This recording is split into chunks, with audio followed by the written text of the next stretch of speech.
Shree Gurudeva Datta. Chapter 33 tells us about the importance or the significance of the Rudraksh beads. As we saw in the earlier chapter, the Brahmin man was revived to life by Guru's grace. So the next morning, the Brahmin couple comes to the Sangam to take darshan of Shree Guru Saraswati. They prostrate at his feet, and the lady humbly asks Shree Guru that yesterday there was an ascetic, a yogi, who had given me 4 Rudraksha beads, 2 which he told me to tie to my Mangal Sutra and 2 to my husband's ears. But now that my husband has been revived back to life, what am I to do with these Rudraksha beads? Shree Guru smiled at her and said, the ascetic or the yogi was none other than me. I had come there to console you philosophically. He says, keep the beads with you, but before you keep it, you should also know the importance of the Rudraksha beads. Rudraksha is supposed to be broken up into 2 words, Rudra and Aksha, which is supposed to be the tears of Rudra or Shiva. But mind that this is not tears of sorrow, these are tears of bliss. When one dons the Rudraksha beads as a necklace around him and has a bath even in ordinary water, it is equivalent to having a bath in the Ganga. Shree Guru further goes on to say that the Rudraksha beads have many faces, that is, they may be 1, 5, 11 or 14 faces, which are supposed to be very important for householders because they help you to transcend the 4 levels of human achievement in the material world. They are Dharma, Artha, Kama and Moksha. That is the path of righteousness, the path of earning money legally, the path of fulfilling your desires which are legitimate, and finally achieving liberation. Shree Guru then goes on to say that Rudraksha beads, when one wears, it is supposed to cleanse your aura, remove or ward off negative energies around you, and also give you a spiritual upliftment. Even science has proved that the electromagnetic properties of the Rudraksha beads help one in maintaining their stress levels, calming their nervous system and controlling their blood pressure. So what is relevant today to us as science and logic was long ago mentioned by Shree Guru as the significance or the mahima of the Rudraksha beads. Shree Guru then goes on to explain the importance of the Rudraksha through an incident. He says once in Kashi there lived a king Bhadrasen who had a son Sudharma. His minister had a son whose name was Tarak. Now Sudharma and Tarak were very close friends. Right from childhood they grew up together. They were more like brothers than friends. Now it so happened that the king was worried that his son, in spite of being a prince, kept away from all royal jewellery, royal clothes. He was worried that this was a sign of an asceticism and he didn't want his son to go towards it. He wanted his son to be like a king because he realized that he was going to be the heir to his throne, and if this was going to be his quality of being an ascetic, it would not be suitable for him to rule the kingdom. He was worried, but just in time, there was a visit of the sage Parashar at his palace. The king welcomed him with due respect, and seeing his sad face, sage Parashar asked him what the problem was. The king said that I have everything and God has been very kind to me. I have got prosperity in my kingdom. But I have just one problem, and that is my son does not like to wear any royal jewelry. He prefers to wear only the Rudraksha around his neck, and his friend, that is Tarak, my minister's son, also prefers the same. I do not understand the liking for such simple jewelry when he can adorn himself with gold and other precious stones. Parashar smiled at him and said, there is a reason for this. Let me narrate something to you. He says that long ago in a kingdom there was a courtesan, a lady who used to entertain people by giving dance performances. She was very rich and affluent, and she had a huge dance mandap, that is a dance hall, where she would perform with all her servitors, attendants and other ladies who were also dancers.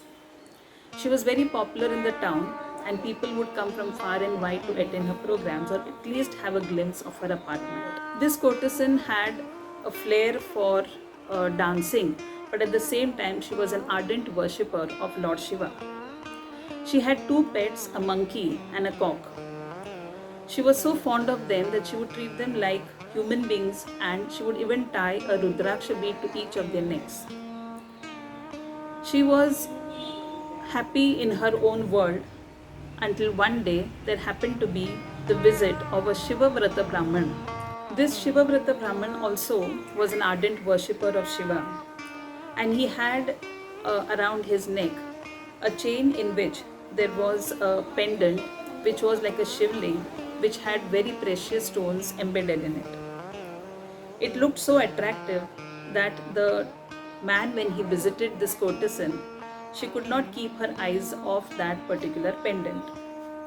She asked this attractive man also whether he would give it to her or gift it to her, or at least take some money in compensation for it. The man said, "No, I am not interested in buying or selling things here. I have come here to attend your dance and I want to have some time spent with you." The courtesan said that I have a condition, that I will either buy it from you for a huge sum of money or you can give it to me. I will be your wife for 3 days and I will be devoted only at your service. I will not serve any other customers. But this pendant should be given to me after that. The Shivrata Brahman fell prey to this particular greed. He was desirous of this woman and he thought for 3 days she would be only serving him and no other customer. It was indeed a very great thing for him. He agreed to her condition of giving her that particular pendant provided she would be committed to him as a devoted wife for 3 days. The 2 of them started with their physical intimacies. Finally, when they were about to retire into the room, the sleeping chamber, at that time, the Shivavrata Brahman realized that he had the chain with the pendant around his neck.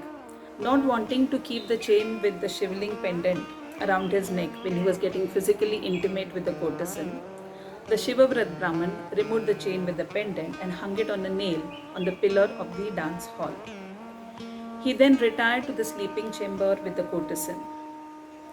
Barely after some time, the dance hall caught fire, and as a result, the cock and the monkey who were there, they also started creating a lot of pandemonium.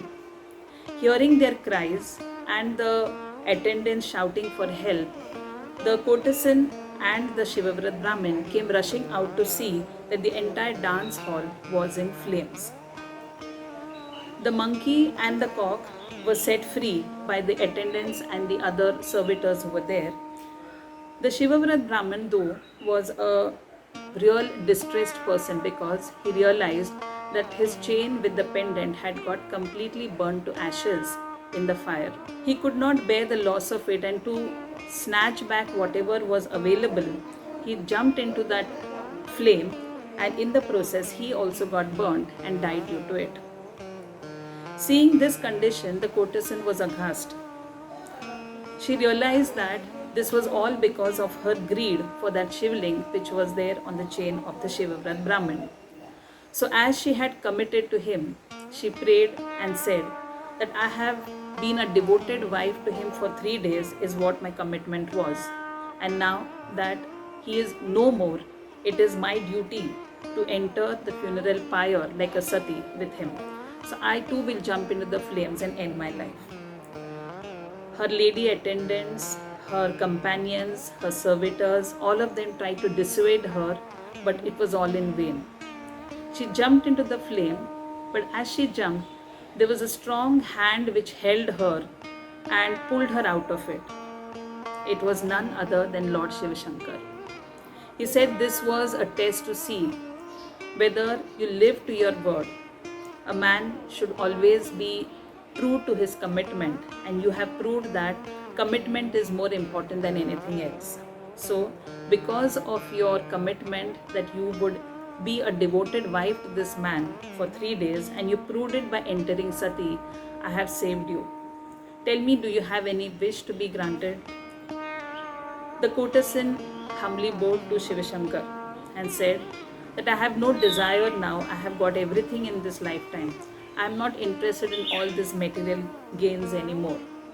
I only pray to you that take me to Kailas, that is Shivalok, and along with me give liberation to all my attendants, my servitors, and my lady attendants too. This is all I pray to you. Shiva grants her moksha, that is liberation, along with all her people. Now, Parashar Rishi says, do you know what happened to that monkey and the cock? The king says, I have no idea exactly why you are connecting this story with the present day situation. Parashar smiles and says that the monkey and the cock are born in this birth in your house only. The monkey is reborn as your son Sudharma and the cock is reborn as Tarak, his friend. The mental impressions of one's past continue to remain for lifetimes, and so, because they had adorned the Rudraksha beads in their previous birth, and their master, that is this mistress, courtesan, was an ardent worshipper of Shiva, they continue to have this ascetic impression even in this birth. That is why you'll find them having only yearning for something which is very, very spiritual, but nothing to do with the material world, and least of all with your royal demands. Saying so, Parashar blessed the king, and the king further asked him some more questions, which we will see in the next chapter. Till then, we'll keep chanting Shree Gurudeva Datta.